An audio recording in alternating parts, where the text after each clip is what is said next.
China uji coba rudal ICBM secara terbuka untuk pertama kali dalam beberapa dekade. China telah menembakkan rudal balistik antar benua, ICBM, ke Samudra Pasifik, yang merupakan uji coba pertama sejak tahun 1980. Kementerian Pertahanan di Beijing mengatakan bahwa peluncuran pada hari Rabu tidak ditujukan ke negara atau target tertentu dan sudah sesuai dengan hukum internasional. Rudal tersebut diluncurkan oleh pasukan roket Tentara Pembebasan Rakyat pada pukul 8.44 waktu setempat dan mendarat dengan akurat di area laut yang telah ditentukan. Pemerintah China menyatakan bahwa ini adalah bagian rutin dari rencana pelatihan tahunan mereka. Dalam pernyataan resminya, pemerintah China menyebutkan bahwa rudal yang ditembakkan ke arah Polinesia Prancis membawa hulu ledak tiruan. Prancis bereaksi dingin. Dengan Komisaris Tinggi Prancis di Polinesia Prancis, Eric Spitz, menyatakan bahwa rudal itu jatuh di perairan internasional dan bahwa Beijing telah memberitahu otoritas Prancis sebelum peluncuran. Australia, Selandia Baru, dan Amerika Serikat juga telah diberitahu. Para analis mengatakan bahwa pengumuman langkah ini dimaksudkan sebagai peringatan kepada Amerika Serikat dan sekutunya di tengah meningkatnya ketegangan di perairan sekitar, dari Laut China Timur hingga Selat Taiwan dan Laut China Selatan. Mereka menyarankan bahwa setiap intervensi dalam konflik di kawasan tersebut dapat membuat Amerika sendiri rentan terhadap serangan. Kementerian Pertahanan Taiwan mengonfirmasi bahwa mereka mendeteksi 23 pesawat militer China beroperasi di dekat wilayahnya pada hari yang sama dengan uji coba rudal tersebut. Mereka juga mencatat bahwa Beijing baru-baru ini mengadakan latihan militer dan peluncuran rudal secara intensif di dekat pulau yang memerintah sendiri itu.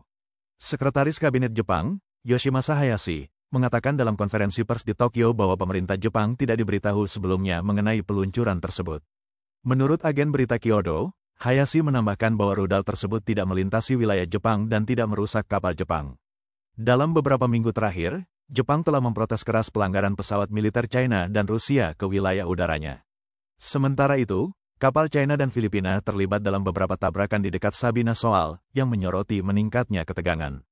Militer China semakin sering menunjukkan kekuatannya di wilayah Asia Pasifik dan secara teratur berhadapan dengan Taiwan, Filipina, dan Jepang. Mantan pejabat Pentagon Drew Thompson, yang kini di Lee Kuan Yew School of Public Policy di Singapura, menulis di X, sebelumnya Twitter, bahwa China mengeluarkan pemberitahuan kepada para pelaut dan penerbang bahwa hulu ledak tiruan akan jatuh di wilayah informasi penerbangan Tahiti di Polinesia, Prancis.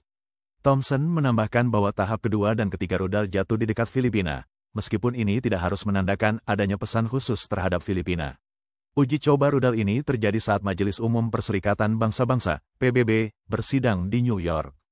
China, salah satu dari 5 anggota tetap Dewan Keamanan PBB, sedang berusaha memperluas pengaruhnya atas departemen-departemen penting, termasuk hak asasi manusia. Jeffrey Lewis, seorang ahli rudal di James Martin Center for Non-Proliferation Studies di Middlebury Institute of International Studies di California, mengatakan, kita memasuki era baru di mana Amerika Serikat dan China terlibat dalam apa yang terasa seperti perlombaan senjata.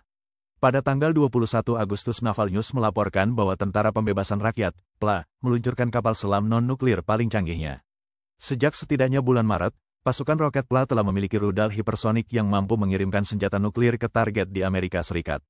Selain itu, PLA sedang membangun dan mempersenjatai ladang silo besar dengan rudal nuklir di Provinsi Barat Laut China. Laporan tahunan yang diterbitkan pada tanggal 17 Juni oleh Stockholm International Peace Research Institute, SIPRI, mencatat bahwa China secara signifikan memperluas dan memodernisasi persenjataan nuklirnya pada kecepatan yang dapat menyebabkan mereka memiliki lebih banyak rudal ICBM daripada Amerika Serikat atau Rusia dalam dekade berikutnya. Laporan tersebut menyatakan bahwa antara Januari tahun 2023 dan Januari tahun 2024, China meningkatkan persediaan nuklirnya dari 400 menjadi 510 hulu ledak. Menurut penilaian tahunan Pentagon tentang kemampuan militer China, pada tahun 2023 China memiliki lebih dari 500 hulu ledak nuklir operasional dan diperkirakan akan memiliki lebih dari 1.000 pada tahun 2030.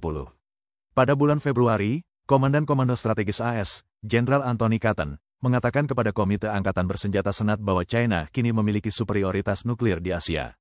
Ia mencatat bahwa Republik Rakyat China memiliki sekitar 1.000 rudal balistik berkemampuan ganda jarak menengah dan sedang yang mampu menyebabkan kerusakan signifikan pada pasukan AS, sekutu, atau mitra-mitranya di Indo-Pasifik.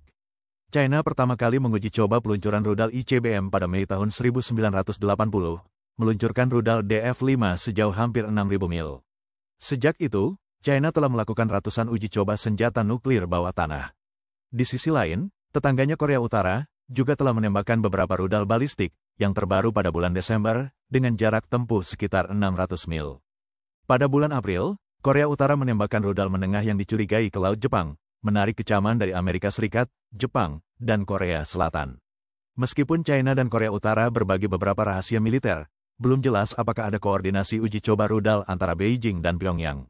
Secara global, ada 9 negara yang mempunyai senjata nuklir: Amerika Serikat, Rusia, Inggris, Prancis, China, India, Pakistan, Korea Utara, dan Israel.